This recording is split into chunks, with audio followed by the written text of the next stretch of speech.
Leah here for Clarence Media, and today I'm having a chat with Donna Pike, who's running in the upcoming federal election for Pauline Hanson's One Nation Party. Thank you for taking the time to have a chat to me today. Thank you, Leah, for the opportunity and to be here today. It's a little bit overcast, and we've had some great chats the other night also with some community people in the community. I'm really looking forward to talking. I've been a little quiet lately because I haven't been so well. So this is my time to get out and speak to the community and to have a voice for One Nation, which is great. Okay, great, thanks. So firstly, what is your background and what made you decide to get into politics? Well, that's a big question. Firstly, I come from this area. I actually went to Kyogle High School. I worked in Lismore, so I was there with the floods, 20-something years ago, where I worked in the pharmacy there. We had to get called up, hoist all the products up on the shelf at night time, sweep all the mud out the next morning. Been there, done that. So I have a nephew whose house went under and totally lost everything at Woodburn, family property at Corrikai, where my brother is still. Sister-in-law at Casino with nieces and nephews there. I've also, loved going to Evans Head and as kids, camping at Evans and all the areas that we know where we can go swimming holes and the Tea Tree Lake and we used to call it Coca-Cola Lake.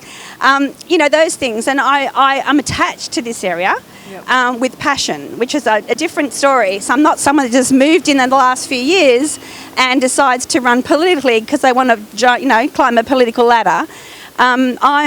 I'm fond of this area. Yep. I went to Kyogle High, I went to the primary schools up there too, and I did performances at the Bush Theatre there. My parents were part of the Bush Theatre that we created there.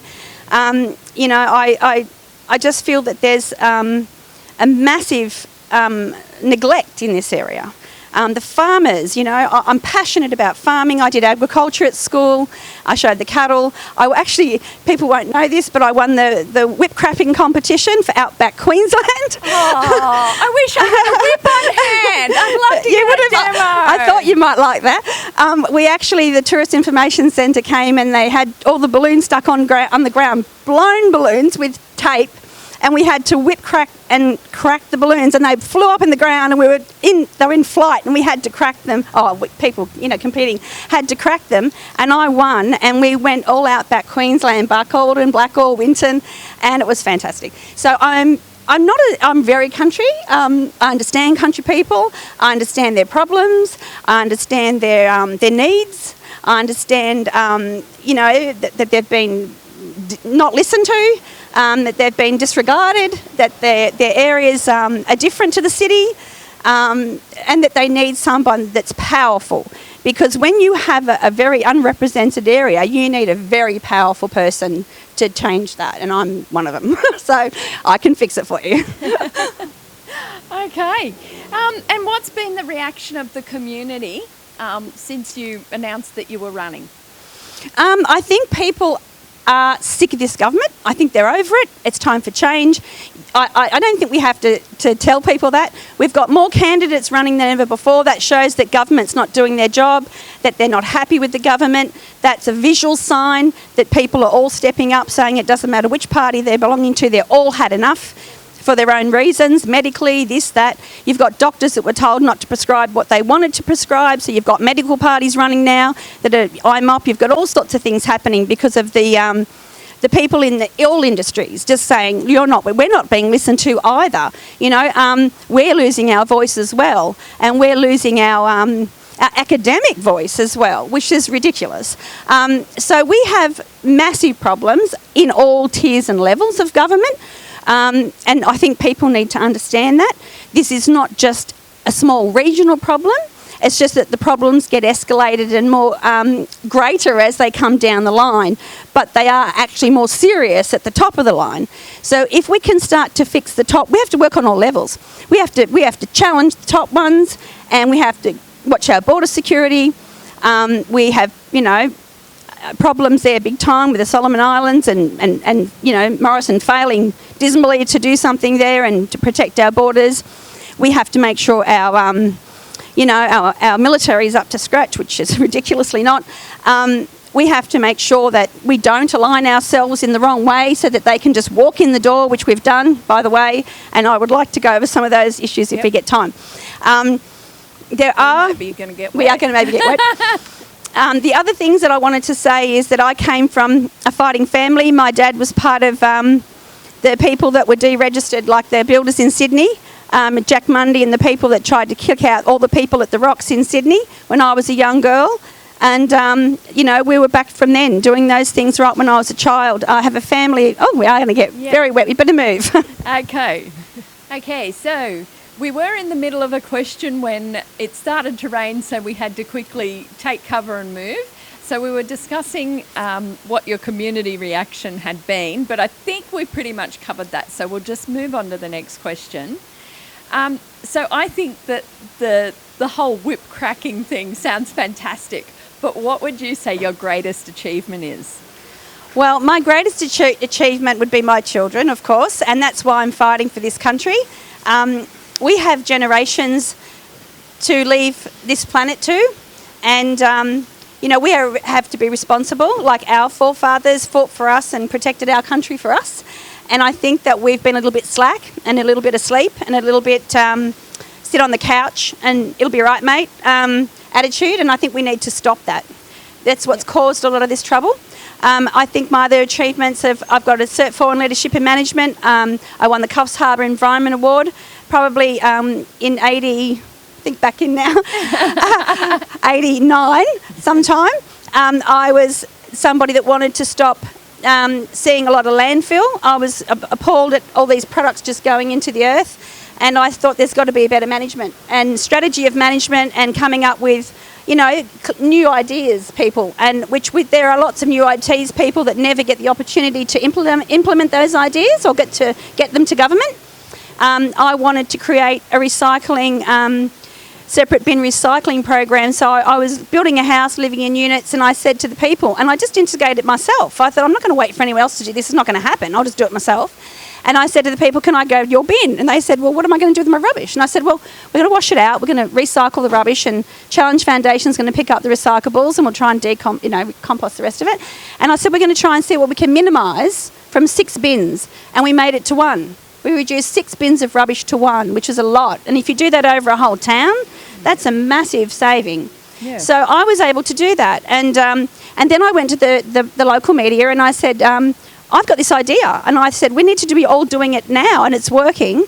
And they said, oh, look, people aren't interested in recycling. It's not a thing, I said, but it needs to be a thing. And they said, no. They said, it's, we have to sell the papers. We need stories that will sell. And I said, well, look, and I ran a modelling casting agency back then. I had 15 committee women. I had students everywhere. And I said, look,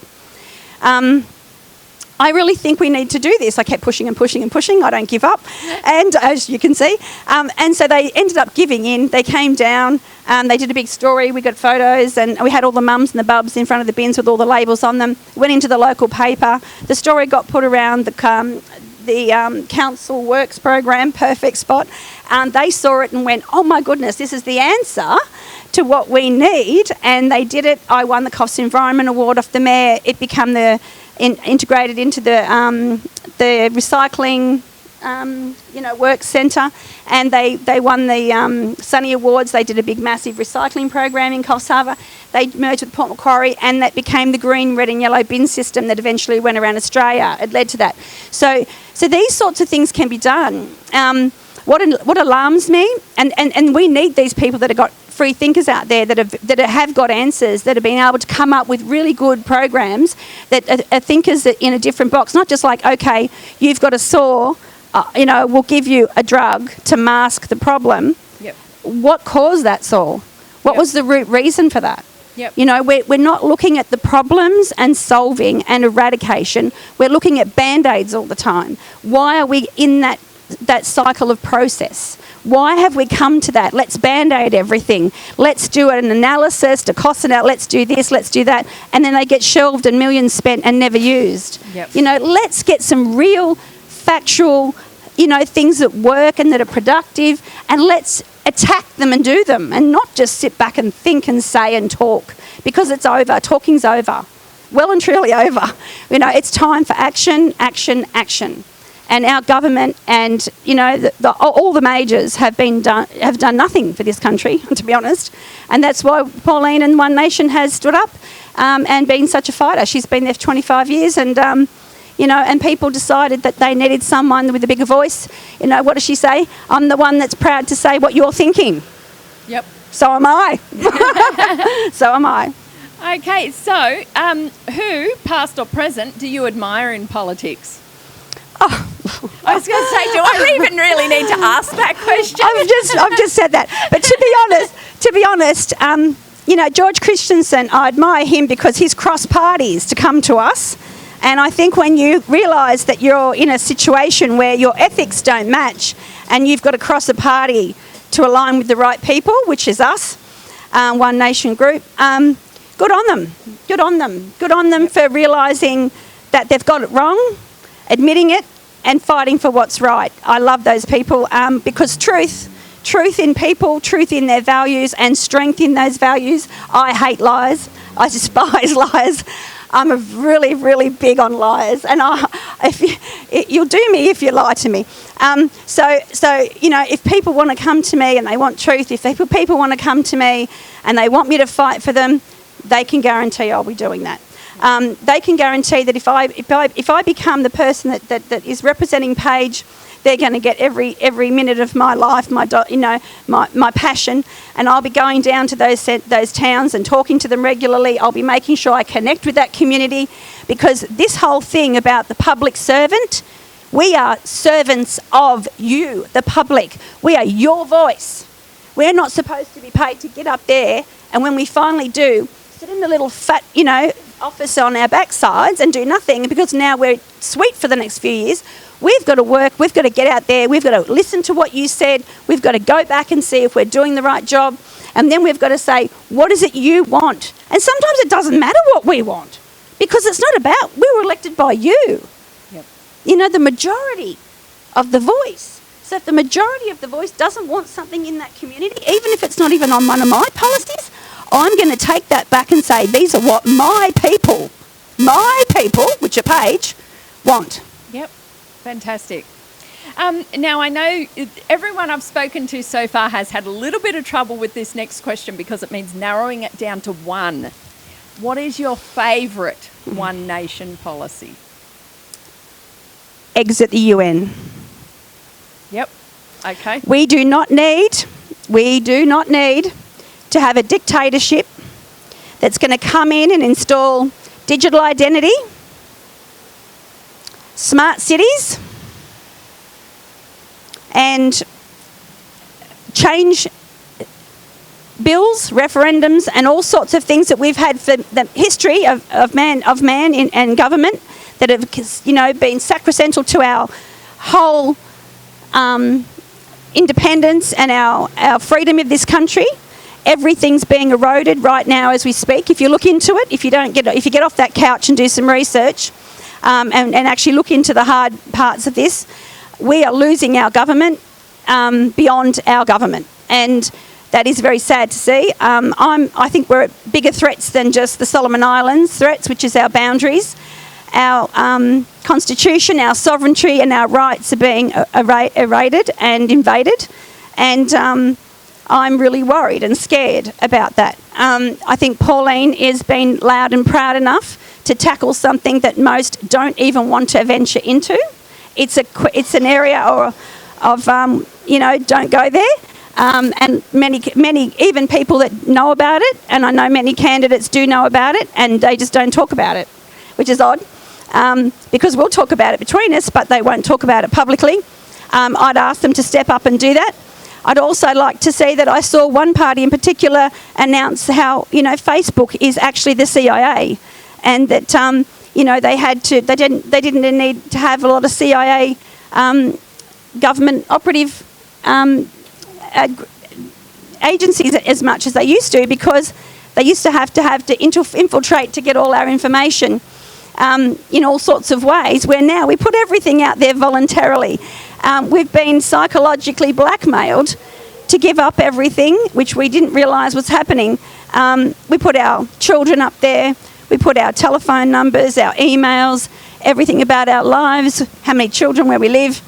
They don't need to find us anymore. They've got everything about us. And now our next level of infiltration is our DNA. And 23andMe was just sold for billions to Chinese government. The Chinese government is now going to be the biggest holder of our DNA banks. I think these sorts of things are massive.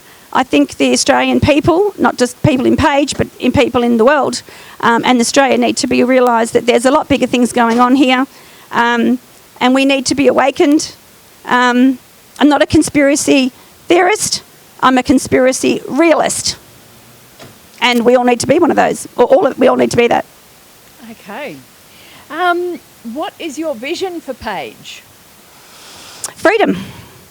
I don't want to see policies where they're going to come in under the, the foods and agricultural amendments where we're not going to be able to grow our own food in our backyard. It's going to be illegal to do that, and to grow our own vegetables.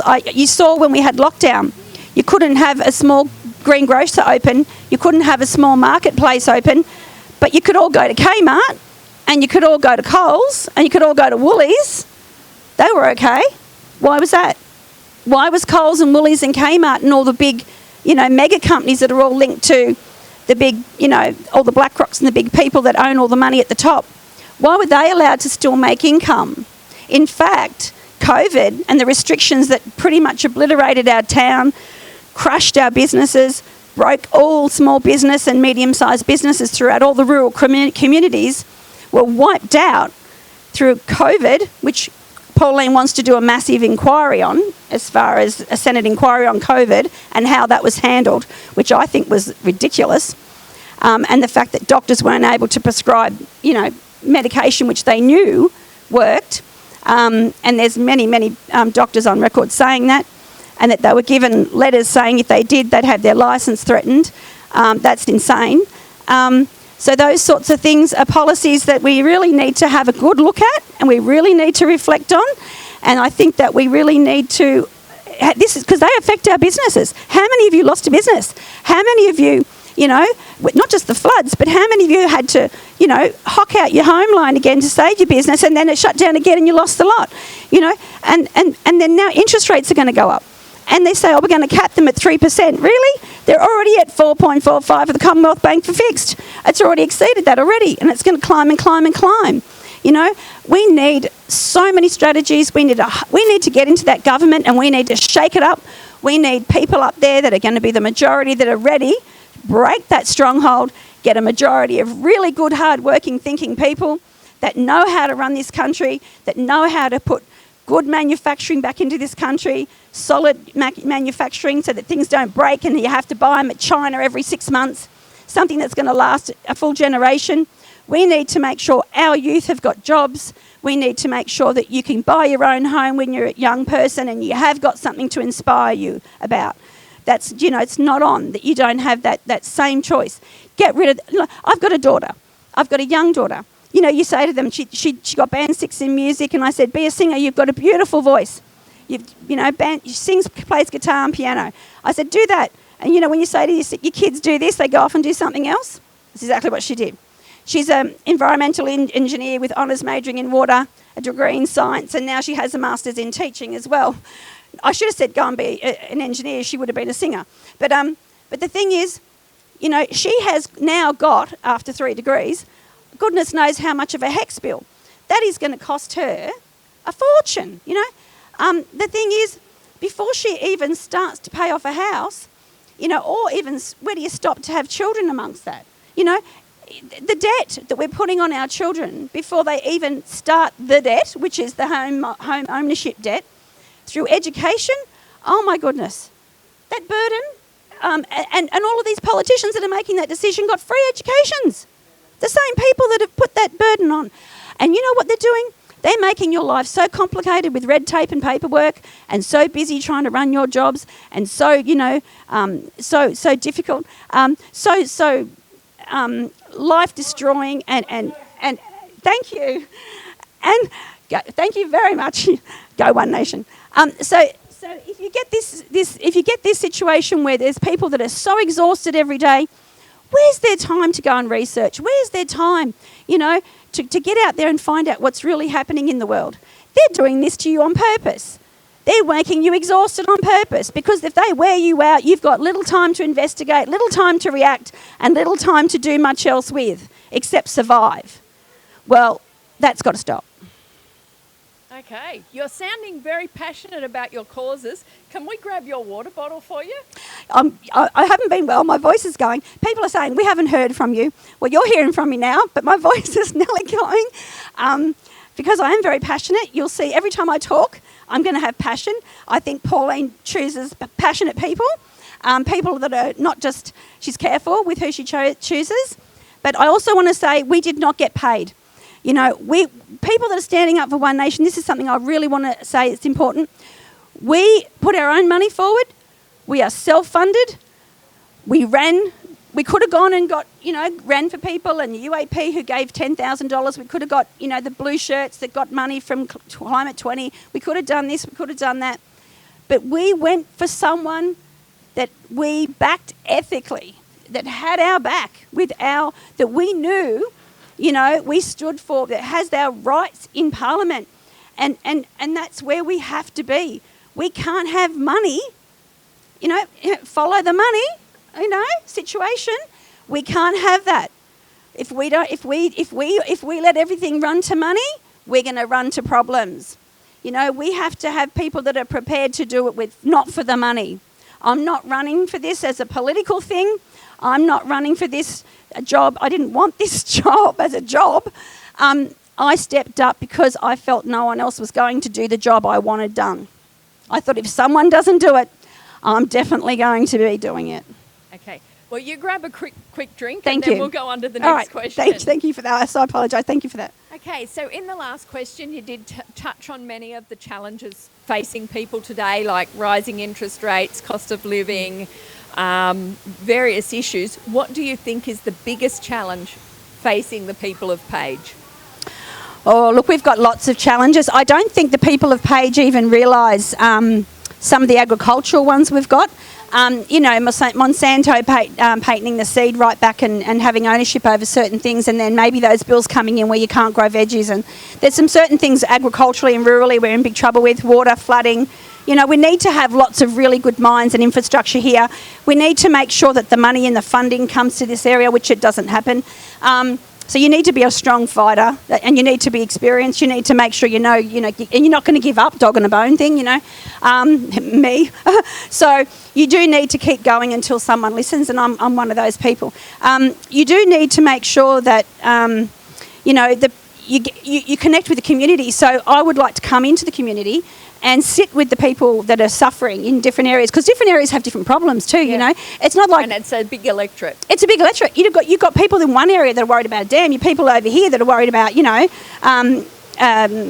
energy plants. You've got people over here that are worried about floods. You've got people over here that are worried about jobs.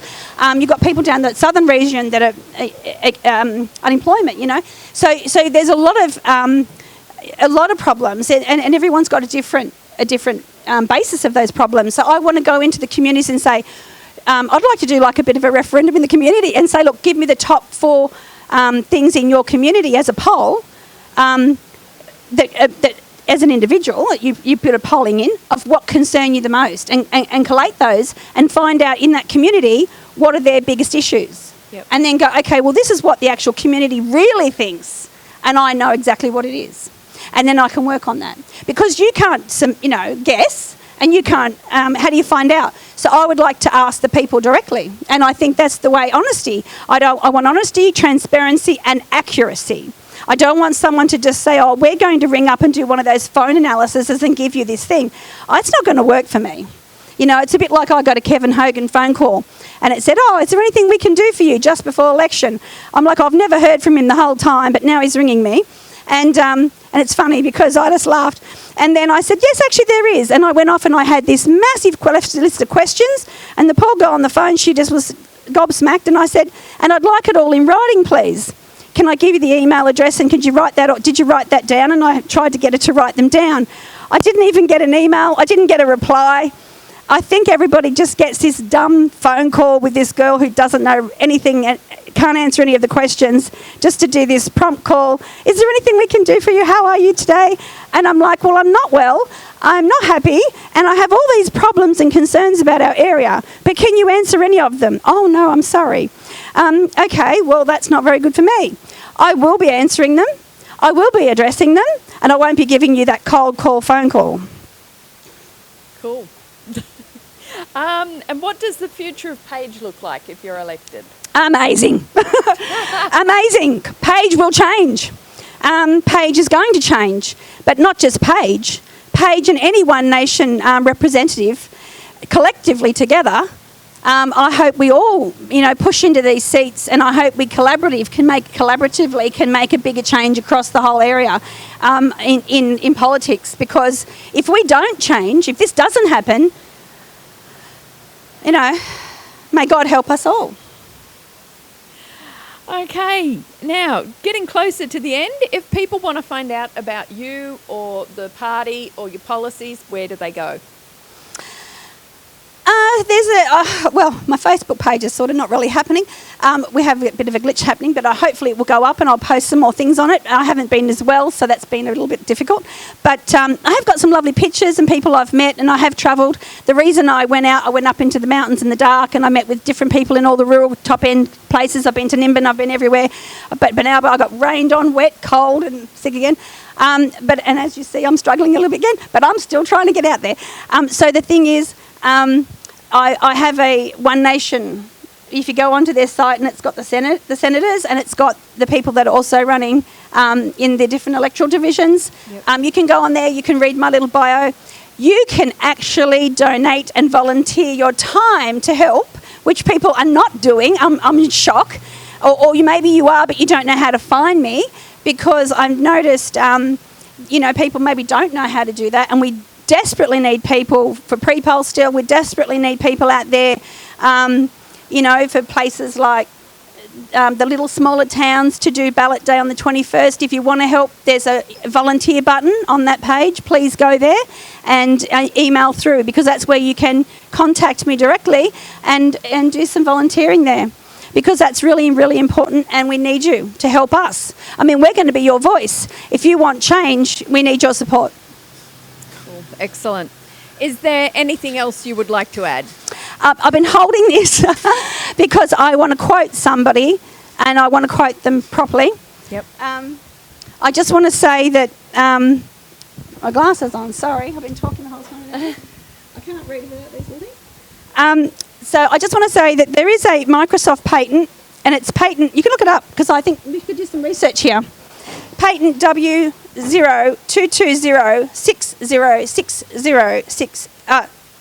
So it's, sorry, I'll repeat that. W022060606. And it's linkage of biometric data through cryptocurrency. We're looking at a future of biodata cryptocurrency and cash going, maybe within 18 months even.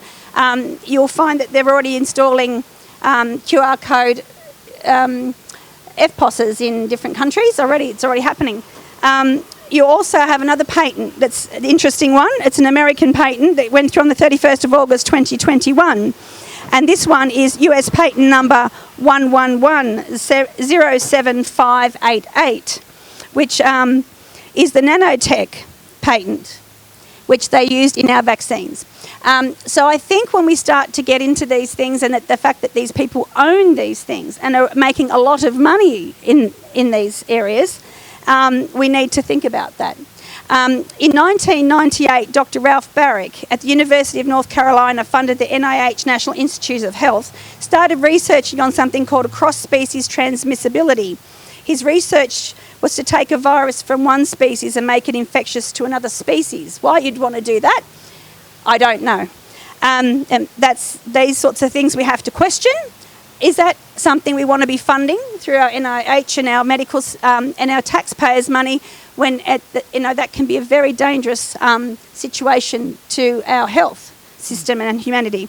Then I want to also, Senator Heffernan And by the way, before I mentioned my inspiration, when you said who inspires you with politics, not only is it Pauline, because they tried to send her to jail and she came back. What a woman. I just love that lady. But the fact that Malcolm Roberts, he stepped up and became this massive research, and did research and analysis and just blew the lid off what was really going on out there as well. I think if you don't follow Senator Malcolm Roberts, put a follow and just watch and learn, because there's every scientific piece of paperwork to back up anything he says.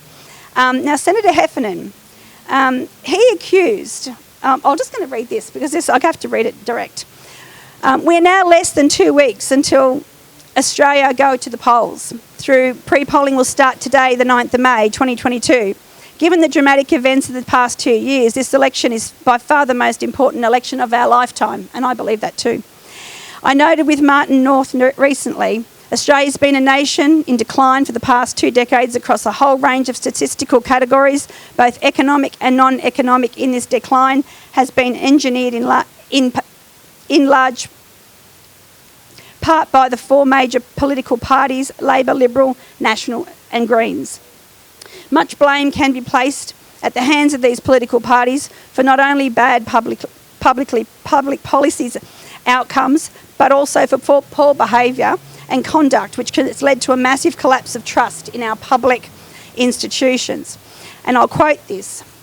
For many voters, allegations of pedophilia amongst Australian politicians and judges are perhaps the most important issues facing Australia. If such evil can be performed and systematically covered up for decades, then what trust can be placed in Australia, in Australian institutions, as well as in Australian democracy? We have to question that. Much of the concern facing this issue stems from allegations raised by former Senator Bill Heffernan during the Senate estimates in 2015. A video of Senator Heffernan has spread through social media like wildfire and raised a set of deep concerns amongst tens of thousands of Australians. These allegations are fit within a broad international context of elite pedophilia, both in the United States, Australia and the UK. Now, that's containing a bill. Now, when the Australian political system had something go to the court, instead of, openly investigating it and stopping it, they thought, we don't want this to look bad for government. There are people in here that could, make the whole of Australia lose faith in our government system, so we'll lock it up. And they do what they call a suppression order. So they put a 99-year suppression order on this particular case, which stops anybody from finding out whose names are in it, what it's about, and the truth. I mean, this is the truth. Whether it's found true, not true, whatever, it's a case. It should be seen. It should be investigated. The fact that people can stop that from happening is wrong. That's not transparency. That's not accountability. That's hiding everything under the covers and the sheets. I mean, how do people get away with this? When we had to apply, we couldn't have bankruptcy. We had to be upstanding people. We couldn't have outgoing fines. We had to have incredible checks, personal checks galore. It took everything. Well, it was months of checking. We can't be just these, whoever people. How do these people get into those positions, have sexual harassment with women in our government system, be doing all of this stuff under the same policy that I just went in on, which is incredibly hard to even apply? How does that even work? So why is it one shoe fits this one and another shoe fits that one? That's not on. We have to make it easy. And why do you put $6 million into advertising when, they could have given the $6 million James Holmes Accord money for all of the climate-aligned people? If you want to divert their, political lines, give them money. But the thing is, why not just give all that money to the people that needed homes and fixing up in Lismore or support? Why not give all the the money, why don't we have a capped amount that all parties have to have? Everyone has to get equal exposure. Everyone can only spend a certain amount of money, and we all have to have equal coverage. Where's the equality? We've been fighting for equality in this country. There's no equality anywhere. Everyone knows that the more banners and the more signage you see, the more psychology and the more you're brainwashed to vote that way, because you're just hit with it. And the more you see it, the more zombied you are to go in and vote for it. Don't do it. Don't fall for that. Don't fall for that, because that's psychological warfare and blackmail. Don't do it. Research. There is a group that have come out called The Turning Point, and they've got a freedom group, or a group, a way to search for freedom groups, and you can put your area and your postcode in, and it'll bring up the people and put them all in for you as to what they think you should be doing with your votes and helping you if you're not sure. Have a look at those. Have a look at some of the others. And look, if you want to change this country, if you really want to make a difference, put all the majors last. If you're going to vote above the top line in the Senate, don't vote them at all, because there's enough parties to leave them out. You only have to pick 6. But on the green ballot, you have to list them all, or it's illegal. Your ballot won't be valid. So make sure you just put them down the bottom. And that's my tip for the day. And don't take a pencil, for goodness sake. Take a pen. Okay. Well, thank you for your time today. It sounds like you're probably ready for another drink of water. Absolutely. So good luck on the 21st. Thank you so much. I really appreciate your time. I really appreciate local media, grassroots, local speech. You guys are amazing. I give hats off to you for giving the community voice. This is what we need to fund. This is who we need to go to. These are the people we need to support. These are our local people. These are our local communities. These are our local jobs. Get behind them. Thank you. Thanks for your time. Thank you.